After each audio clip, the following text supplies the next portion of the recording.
الحمد لله رب العالمين العاقبة للمتقين ولا عدوان إلا على الظالمين اللهم صل على نبينا محمد وعلى آله وصحبه أجمعين ومن تمسك بسنته إلى يوم الدين ثم أما بعد الحمد لله على نعمة الإسلام والسنة. All praise and thanks belong to Allah for guiding us to Islam and for guiding us to the Sunnah. Ya ibadullah.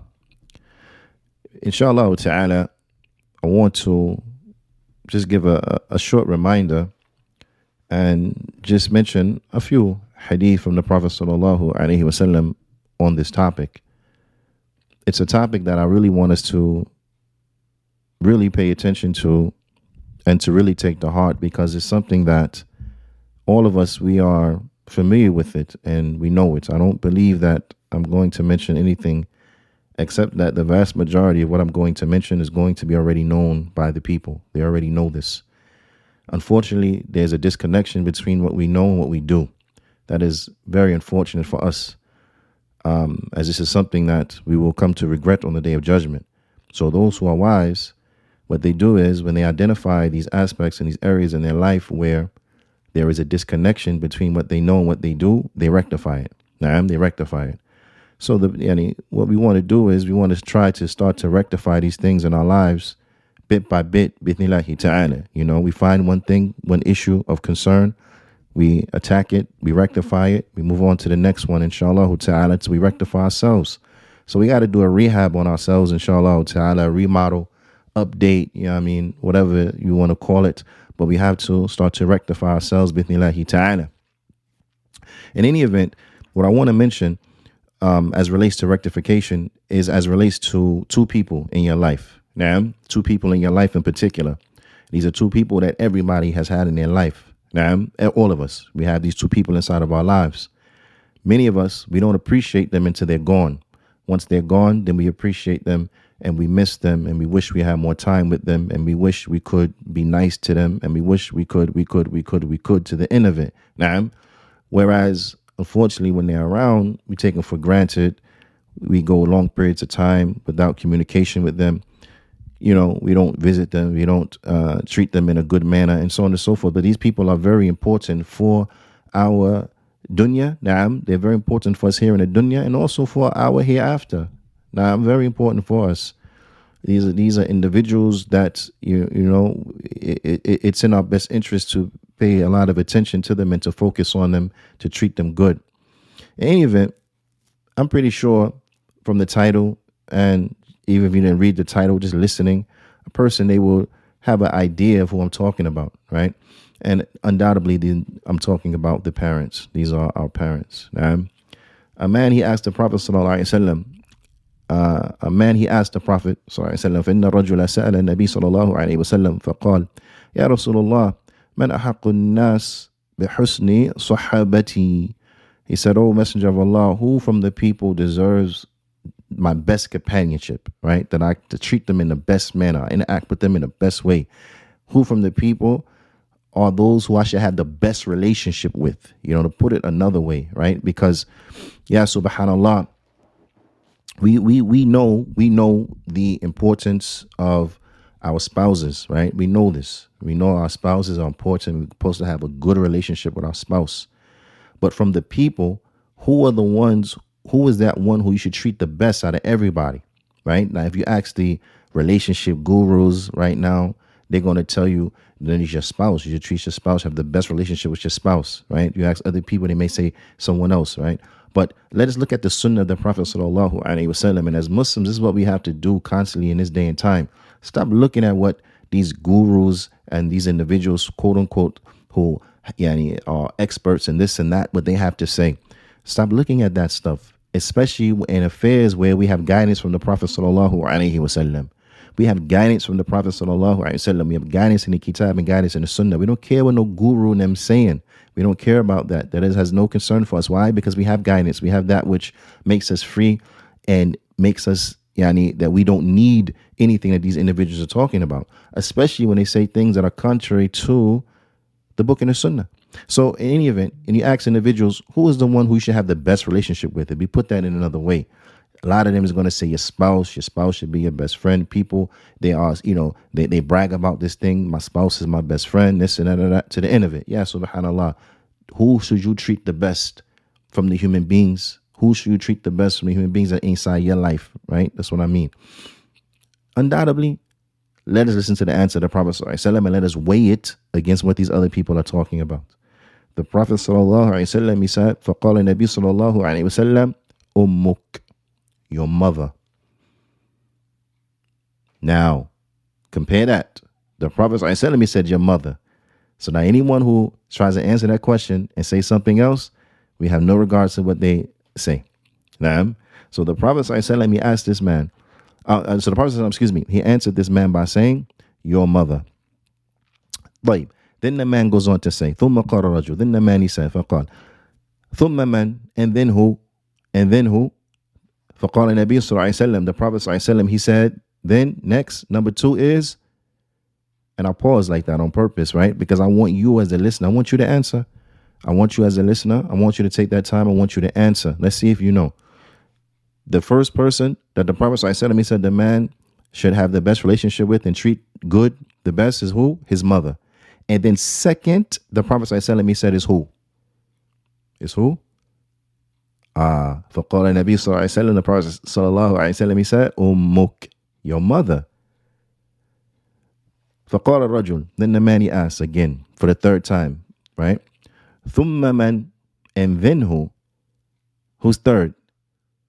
The Prophet sallallahu alaihi wasallam, فَقَالَ النَّبِيُّ sallallahu alaihi wasallam, what did the Prophet say? You tell me. That's right. فَقَالَ النَّبِيُّ صلى الله عليه وسلم أُمُّكَ, your mother, for the third time. Okay? So the first person, second person, and third person, who? Your mother. This is who you're supposed to be treating good. Then that man asked the Prophet sallallahu alaihi wasallam, ثُمَّ قَالَ الرَّجُلُ, then the man, he said, ثُمَّ man, and then who? فَقَالَ النَّبِيُّ صلى الله عليه وسلم أَبُوكَ. Right? So, spot number 1, spot number 2, and spot number 3, they all go to who? Your mother. All right. And then spot number 4, it goes to who? Your father. So who are the first 2 people who you should have the best relationship with and be treating them the best is who? Your mother and your father. Now, these first 2 people. Okay? Because your mother is what? She takes spot 1 to 3. Is all for your mother. First, second, and third. Okay. Then the 4th one is for who? It's for your father. So how many individuals, how many people have been mentioned here? 2 people, right? 4 spots, but taken up by 2 people. Your mother takes up 3, then your father get the 4th. Okay. So who should be the first 2 number 1 people in your life who you're trying to treat good and to extend good to them and do good to them and so on and so forth is who? It's your parents. It's your parents. But do we do that? We don't. And I want you to understand something. These are spots that are not earned, for lack of a better term, right? These are spots that their benefit, it comes with the territory. It comes with the title. Okay, if you're a mother, your father, then you deserve to be respected. You don't have to earn that respect. So this is something that the West, they put inside the brains of the people, that only if they earn it, then I treat them good. They don't earn it, then I'm not going to treat them good like that. No, they deserve to be treated good, period. And this is regardless on whether they treated you good or not. One has nothing to do with the other. If they didn't do right by you, then they have to answer to that. But if you don't do right by them, then you have to answer to that. So you can't say, they didn't treat me good, so I'm not going to treat them good. Now y'all both have to answer. Because what is upon you is to treat them good regardless. You do what is best. You repel evil in a manner that is best. That's what is upon you. So if they didn't treat you good, but you treat them good, then what? Then yeah, subhanallah, you're going to be in a good situation and they're going to have to answer whatever it is they're going to have to answer for. But if they would treated you good and then you turn around and don't treat them good, then how disrespectful and how ungrateful is that? All that they have done to take care of you when you was a little kid, even if they are not Muslim. Even if they are not Muslim, you cannot deny the status of your parents, and you cannot deny what they have done for you, even if they were not Muslim. Yeah, subhanallah, they still bought you clothes, so you had clothes to wear. They still paid for the house in which you lived in, so you had a roof over your head. They still gave you food so you could have something to eat. When you were sick, they stood by your bed and they, gave you medicine, and they rubbed you down with alcohol when you had a high fever, right? They held you in their arms and cuddled you when you were in pain and suffering, and so on and so forth. They taught you how to walk. They taught you how to talk. They. You can keep going on and on and on and on and on and on. You will not be who you are right now, huh? Except and after Allah subhanahu wa ta'ala has given you, except for what? Your parents. Now, what your parents have done for you, what your parents did for you. Even if they weren't Muslim, what they have done for you in trying to raise you, love you, so on and so forth. So if they're not Muslim, this should be a motivating factor to what? To call them to Islam, to busy and call them to Islam, because you're never going to be able to repay them. Okay, you're never going to be able to repay them. But this is going to be what? From the most in which you can do to try to repay them. Now, I'm to call them to Islam, to call them to Islam. You understand what I'm saying? And to busy yourself and focusing on that. So whatever that may be, by showing them good, by talking to them in a good manner, by giving them da'wah, so on and so forth, by trying your best, buying them books, buying them presents, by trying your best to call them to Islam. Now, call them to Islam. And this is, they're not Muslim. Okay.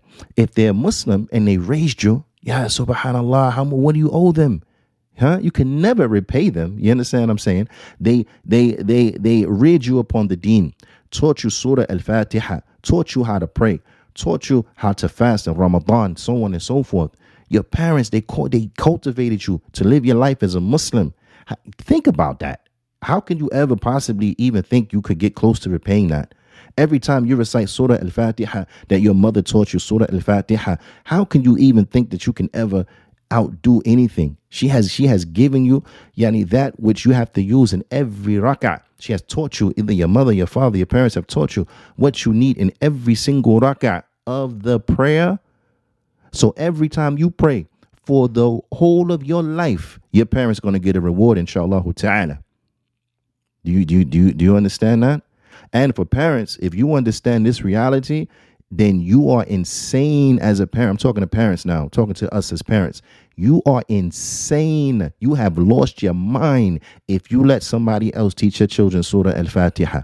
You have lost your mind if you let somebody else teach your children Surah Al-Fatiha. Parents, okay? You have to teach your children that which they need. You have to teach your children how to say La ilaha illallah. You have to teach your children. You have to teach your children Al-Fatiha and what they need from the Salah, and this is what they need in life. Okay, in any event, your mother, the Prophet ﷺ, he repeated your mother, your mother, your mother 3 times. Then he said your father. So I don't want us to think that the father takes a back seat and he's not important at all. No, the father is important, but this just shows you how important the mother is.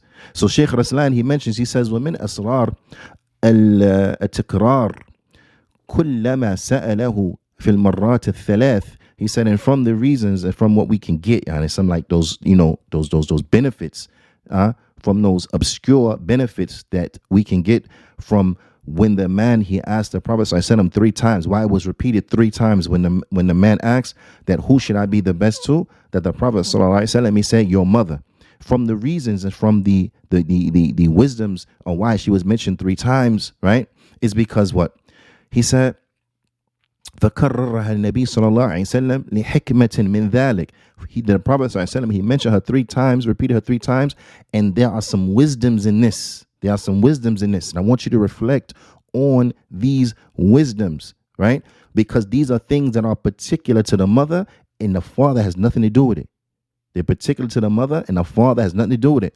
So the mother has on you a level and a degree that it is, subhanAllah, so much. Listen, the Prophet Shaykh al-Islam, he mentions, and from the wisdoms, أنها تحمل المشاق في الحمل. He said, because she had to carry the burdens while during the pregnancy. During the pregnancy, she carried the burdens, right? The morning sickness is for who? The mother gets the morning sickness. Now we're not talking about the sympathetic sickness that some of the fathers they get. We ain't talking about that. We're talking about the real morning sickness is for who? It's for the mother. The aches and the pains is for who? It's for the mother. The pains in the back, the pains on her extremities, right? It's for the mother. That pressure she feels when she's carrying the baby and she can't sleep a certain way because of you as a child and a baby inside her stomach. Who's that for? That's for the mother. All that difficulty. The father, he's sleeping. The father can turn on his right, his left. Yeah, you know what I mean? He can sleep like he wants to. The mother, she can't sleep like she wants to. She has to sleep in a certain way. Okay? The father, he can get up and he can jump out of bed like he wants to. The mother, she can't. She has to move her body in a certain way. Why? Because she's carrying this child inside of her. She has to sit down in a certain way. The father can just sit down. The mother has to almost climb down into the chair, especially in the last trimester of her pregnancy, right? So there are a lot of difficulties. The swelling of the feet, so on and so forth, Annie, that the women, they suffer from while they are pregnant.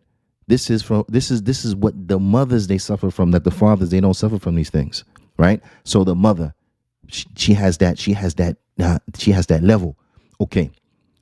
And then and then when she gives birth, the pains of giving birth, the pains of the contractions, sometimes that may last hours, sometimes it may last a day that she's in labor.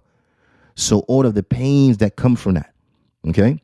If there was any type of complications and now she needs a C-section, that which comes from that. So there are so many things that she experiences. Does the father experience any of that? No, he does not. The mother experiences that. And then the Shaykh mentions, he says, وَالرَّضَاعَ, and then suckling the baby. The mother has to suckle the baby from her milk. So that means what? She has to be very mindful in what she eats, because what she eats is going to be transferred to the baby. She has to be very mindful. There may be things that she wants to eat, but no, she can't eat it like that. Why? Because it may be transferred to the baby. So now she has to change her diet, restrict her diet from things that she may want. But now for what? For the period and duration of suckling, she can't do it. Does the father have to restrict his diet and watch what he's eating and make sure he's getting the right nutrients and taking the vitamins, things like that? No, he does not. But the mother, she has to. So the mother. So if you look at these three things, these are three things that are particular to the mother that the father does not share with. And then ثم تشارك الأب في التربية. And then the mother will share with the father, or let's reverse that, okay? Then the father will share with the mother in raising the child. So now they both raise the child. But those three things that were aforementioned, only for who? The mother. The mother, she goes to those things. So that's why it's your mother, your mother, your mother. Fourth, your father. Fourth, your father. And this is just from some of the wisdoms of why the mother was mentioned three times. The Shaykh also, he says, وَلَعَلَّ التكرار أيضا لتهاون الناس في حق الأم. He said, and perhaps it also could be said that the mother was mentioned three times as an emphasis due to what? Due to the people being negligent as relates to her rights. People, a lot of times, they're negligent as relates to the rights of the mother. Now, so this is why. But I don't want you to ever think on any which way, shape, and form that the father is not important. The father also is important, and he has a very high status. And if you are smart, if you are wise, you want to take advantage of treating your father well. Why? Because he has a connection to you hereafter. For the Nabi sallallahu alaihi wasallam, as it comes inside of a hadith, and it's hadith أخرجه الترمذي وابن ماجه من حديث أبي الدرداء. نعم، من حديث أبي الدرداء وصححه الألباني, where the Prophet صلى الله عليه وسلم, he said, الوالد أوسط أبواب الجنة فخذ أو فدع.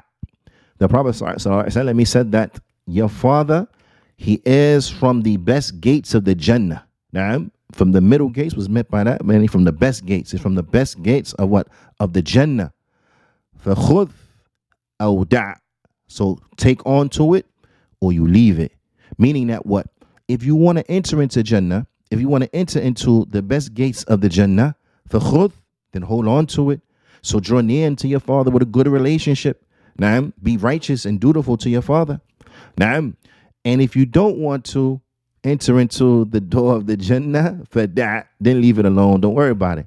So if you want to go to Jannah, then hold on to being good to your father. If you don't want to go to Jannah, all right, then ignore it. Don't worry about it. Huh? If you don't want to enter into the Jannah from this door, then don't worry about it. Don't worry about it. Leave it alone. So, of course, we understand that we want to hold on to this. This is a path. This is a means by way in which an individual will benefit in the hereafter. So you being good to your parents, whatever good may reach them from your nice treatment, from your buying them gifts, from your, rubbing their feet when if their feet are, when they get old and their feet are hurting, or even they're young, and their feet are hurting, whatever the case is, you rubbing their feet, you rubbing their shoulders, whatever the case is. So they benefit from that. Alhamdulillah. But listen, who benefits more? Who benefits more? You as a child. And the children have to understand this. You need your parents more than they need you. I'm going to say that again. As a child, you are in more need of your parents than your parents are in need of you. You need your parents, because your parents, by you doing good to your parents, this is from the best ways that you can draw near unto Allah subhanahu wa ta'ala and to enter into the Jannah. This is from that which will get you so far, so closer, quicker to the Jannah and to the pleasure of Allah, is by being good and dutiful to your parents. So you need your parents. If you want to enter into this door of the Jannah, then you have to hold on to your father. You have to have good relationship with your father. You have to be good into your father if you want to go into the Jannah. Now, because there's a balance, I don't want you to think that, we have to treat the mother good, hold on to the father if you want to go to Jannah. No. And then that's it. No, you have to hold on to the mother too. If you want to go to Jannah, you have to hold on to your mother. So you need your parents. You need your parents. Naam. وروى Imam Ahmad في المسند. Imam Ahmad, he brings inside of the Musnad, بسنده عن أمنا المؤمنين عائشة رضي الله تعالى عنها. The Imam Ahmad, he brings in his Musnad, in his collection, where he brought and collected the hadith of our mother Aisha radiallahu ta'ala anha, the mother of the believers. He mentions in these ahadith and Rasulullah sallallahu alayhi wasallam, on the Messenger sallallahu alayhi wasallam, قال, he said, أريت في المنام في الرؤيا أني كنت في الجنة. He said, I saw in a dream, the Prophet sallallahu alayhi wasallam, he said, I saw in a dream, and this is from Revelation, right? He said, I saw in a dream, it was revealed to me that I was inside of the Jannah. فسمعت رجلا يقرأ القرآن. Then I heard a man reciting the Quran. I heard a man reciting Quran. Now, I just want to take a quick pause on this and for a quick second. He heard the man reciting Quran. He was reciting the Quran. He was not reading the translation. He was not reading the translation. He was reciting the Quran. So the recital of the Quran is something that is very vital to our success in this world and the next. So if you want to be successful, ya ibadallah, ya abdallah, ya amatullah, focus, learn, spend time on learning how to recite the book of Allah. Spend your time reciting the book of Allah. This is the key to your success, that you recite it, that you understand it, that you reflect on it, that you live in accordance to it, that you do what it tells you to do and stay away from what it tells you to stay away from, that you cure your heart, the sicknesses of your heart with the Quran, the sicknesses that come up upon your limbs from the Quran. Recite the Quran, recite the Quran. So listen, the Prophet ﷺ, he said, I saw in a dream that I was inside of the Jannah, and I heard a man reciting the Quran, فقلت من هذا? So I said, who is this? Who is that? قالوا هو حارث ibn Nu'man. They said, this is Haritha ibn Nu'man. I want you to reflect on that. Okay, why? Why is he in Jannah? Because he was reciting the Quran? Undoubtedly, this was a part of it. But what did the Prophet sallallahu alaihi wasallam, what did he mention? فقال النبي صلى الله عليه وسلم لعائشة. So the Prophet sallallahu alaihi wasallam, he said to Aisha, كذلك البر وكان برا بأمه. The Prophet sallallahu alaihi wasallam, he said to our mother Aisha, He said, and this, how would you say this? How do I put this in English so that you really understand? كَذَلِكَ الْبِرُّ. And like this is birr. This is how we would translate it, just regular, right? And like this is birr. Okay, let's put this another way. The Prophet ﷺ, he said what means, so that we can better understand English speakers, and this is what you get for being good to your parents. And this is what you get for being good to your parents. Huh? This is what you get when you good to your parents, like that, you see? Because he was from the people who he was very, very righteous and dutiful to his mother. He was a very righteous son, a very good son. He was a good son. You understand? And everything that is linked to what it means to be a good son. He was a good son. He took care of his parents. He took care of his mother. Huh? So if we want to be successful, we have to take care of our parents and be good to our parents and have a good relationship with our parents. And I apologize. I wanted to make this short, a lot shorter than what it ended up being. But I still wanted to say what I wanted to say, and really to get it across to us, to really hammer the point home about this. So with that, we're not going to mention anything else on the topic, but we'll leave it there, leave it like that. فنكتفي بهذا القدر وصلى الله وسلم على نبينا محمد وعلى آله وصحبه أجمعين وجزاكم الله خيرا.